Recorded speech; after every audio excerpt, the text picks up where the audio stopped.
Hello and namaste everyone. So today's topic सूर्य ग्रहण का effect के बारे में हम जानेंगे। ये जो कि 2026 में जो ग्रहण लगने वाला है, ये यूनिवर्सल एनर्जी पर किस प्रकार से इसका इफेक्ट होने वाला है, राइट। यूनिवर्सल इसका क्या इफेक्ट रहेगा और कौन सी डेट को सूर्य ग्रहण लग रहा है। 2026 में 2 सूर्य ग्रहण लगेंगे। एक तो लगने वाला है 17 फरवरी को और जो दूसरा लगने वाला है वो अराउंड 12 अगस्त के अराउंड में लगेगा। ये ग्रहण जो है भारत में दिखाई नहीं देगा। ग्रहण को हम रिंग ऑफ फायर के रूप में भी देख सकते हैं।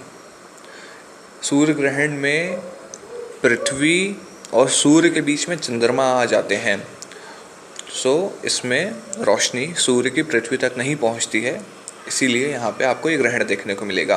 ये जो 17 फरवरी 2026 मंगलवार को जो ग्रहण लगेगा, ये भारत के टाइम के अनुसार में दोपहर 3:26 से आपका 7:57 तक शाम तक रहेगा, 7:57 तक।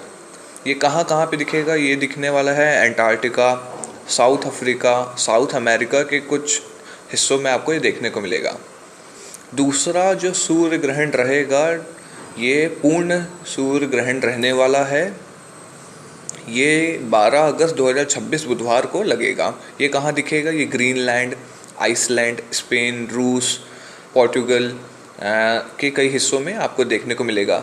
भारत में उस समय ये बिल्कुल नज़र नहीं आएगा, जो 12 अगस्त को जो सूर्य ग्रहण लगेगा, क्योंकि ये दोनों ग्रहण भारत में नहीं देखे जाएंगे। इसीलिए यहाँ के जो मंदिर हैं, जो भी पूजा पाठ कर्मकांड हो रहे हैं, वो नॉर्मल सामान्य रूप से ही चलेंगे, इसमें कोई बाधा नहीं आएगी। क्योंकि सूर्य ग्रहण लग रहा है तो इसका यूनिवर्सल इफेक्ट हमको पर ज़रूर देखने को मिलेगा। इसके ऊपर क्या प्रभाव रहेगा पृथ्वी के बीच में, जब चंद्रमा आ जाते हैं सूर्य और पृथ्वी के बीच में, तो इस समय में ऊर्जा को जो प्रवाह रहता है ना, वो अस्थायी रूप से रुक जाता है, इम्बैलेंस क्रिएट होता है। जो नेचुरल ऊर्जा रहती है उसमें आपको उतार चढ़ाव महसूस होता है। जो एनिमल्स होते हैं, जो पशु पक्षी होते हैं, ये शांत हो जाते हैं, अलग टाइप का व्यवहार करने लगते हैं। जो सोशल जो अवेयरनेस रहती है, जो सोशल कॉन्शियसनेस रहती है, राइट, अगर हम एस्ट्रोलॉजी के हिसाब से अगर हम बात करते हैं तो ये एक प्रकार का पैटर्न को ब्रेक करना और न्यू बिगनिंग, नई शुरुआत का ये एक इंडिकेशन भी होता है, राइट। आप देखोगे कि दुनिया भर में जितने भी ऐसे पॉलिटिक्स, सामाजिक ऐसे सोशल बदलाव आपको देखने को मिलेंगे इस ग्रहण के बाद, क्योंकि आप देखोगे कि पॉलिटिकल और सोशल जो इफेक्ट रहता है, ये ग्रहण के आसपास ही कोई ऐसे मेजर डिसीजंस लिए जाते हैं, राइट। जैसे कि आप अमेरिका को देख लीजिए, रूस को देख लीजिए, आप चाइना को देख लीजिए, जापान को देख लीजिए। अभी बहुत सारे ऐसे बड़े डिसीजन लिए गए हैं, राइट, जो भी जियो पॉलिटिकल सिचुएशन में इन्वॉल्व हैं, इन्हें या फिर जो इकोनॉमिक्स के स्टूडेंट हैं, इनको ये चीज़ें पता है, राइट। अगर हम इलेक्ट्रोमैग्नेटिक फील्ड की बात करते हैं तो साइंटिफिकली अगर हम देखते हैं तो ये ग्रहण के दौरान जो अर्थ के ऊपर का जो लोनोस्फेयर होता है, इसमें चेंज आता है, राइट। ये जो रेडियो एक्टिव जो तरंगे होती हैं ना, उसको प्रभावित करता है। तो इस समय में हमको क्या करना चाहिए, अभी हम इसके ऊपर ध्यान देंगे। वैदिक एंड आध्यात्मिक रूप से अगर हम समझने की कोशिश करते हैं तो ग्रहण का जो समय होता है, इस समय में अपनी ऊर्जा को सुरक्षित रखना बहुत महत्वपूर्ण होता है, जिसको हम कहते हैं ऑरा कह सकते हैं, एनर्जी कह सकते हैं। इस समय में आप ज़्यादा से ज़्यादा ध्यान और मंत्र जप, ये आत्मचिंतन के लिए सर्वश्रेष्ठ समय माना जाता है, क्योंकि मानसिक शांति के लिए ये पीरियड बहुत ज़्यादा आप देख पाएंगे कि कई लोगों के लिए बहुत पॉजिटिव होगा, कई लोगों के लाइफ में ये थोड़ा सा अप एंड डाउन्स भी लेकर के आएगा। मानसिक शांति के लिए ओम नमः शिवाय का जाप करना, गायत्री मंत्र का जाप करना, ये शुभ माना जाता है, या फिर आपके गुरु मंत्र का जाप करना, राइट। दूसरा पॉइंट अगर हम समझने की कोशिश करें, दान। ग्रहण समाप्त होने के बाद अनाज, तिल, पुराने कपड़ों का दान देना पॉजिटिव माना जाता है, नकारात्मक ऊर्जा को दूर करने के लिए सहायक होता है, राइट।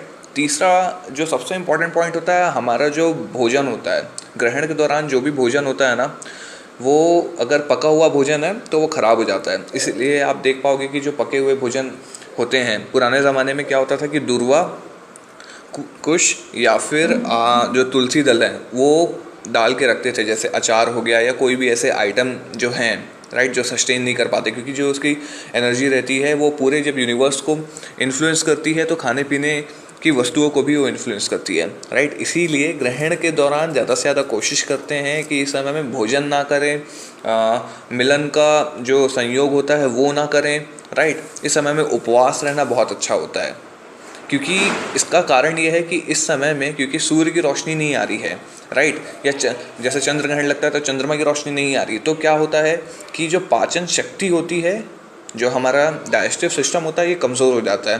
तो पका हुआ अगर कोई भोजन है तो उसमें तुलसी दल या फिर कुसा घास आप डाल करके रखिए, और उसके बाद फिर जैसे ही ग्रहण ख़त्म हो जाता है फिर उसके बाद आप फिर उसे विसर्जित कर दीजिए या फिर मिट्टी में दबा दीजिए, राइट। देखिए, जिस भी नक्षत्र और राशि में लगता है उनको बिल्कुल भी वो ग्रहण नहीं देखना चाहिए, राइट, ये मान्यता है। अब साइंटिफिकली ऐसा क्यों नहीं देखा जाता है, क्योंकि अगर हम नेकेड आई से देखते हैं सो जो हमारी रेटिना होती है ये इसके लिए नुकसानदायक होता है, राइट। सोलर फिल्टर वाले अगर आपके पास चश्मे हैं जो नॉर्मल जिनकी राशि में नहीं लग रहा, जिनके नक्षत्र में नहीं लग रहा है, वो देख सकते हैं। कुछ इफ़ेक्ट्स हैं जो कि आपको आफ्टर सूर्य ग्रहण जो देखने को मिलेगा वो है हेल्थ, इमोशनल रूप में एंड करियर के रूप में। इस पे ये इन्फ्लुएंस करने वाला है। हेल्थ के रूप में जैसे थकान, सिर दर्द होना, बेचैनी होना, ये सब आपको फील हो सकता है जिनके भी राशि या फिर उनके नक्षत्र में लगेगा, राइट। इमोशनल रूप से अगर हम बात करें तो जो भी पुराने दबे हुए सप्रेस्ड इमोशन है वो बाहर आएंगे, चिड़चिड़ापन आना ऐसा संभव है। करियर के रूप में अगर हम बात करते हैं तो कोई भी बड़े इंपॉर्टेंट डिसीजन अगर आप इस समय लेना चाह रहे हैं, रिज़ाइन करना, चेंज करना, कुछ भी प्रमोशन के लिए देख रहे हैं, तो अभी थोड़ा सा धैर्य रखना बेहतर होगा आप लोगों के लिए।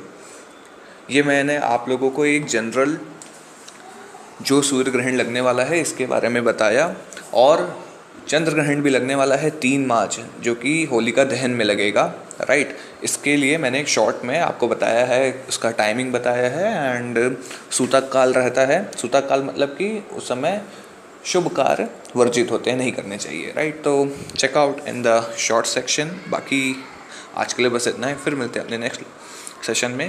Radhe Radhe to everyone.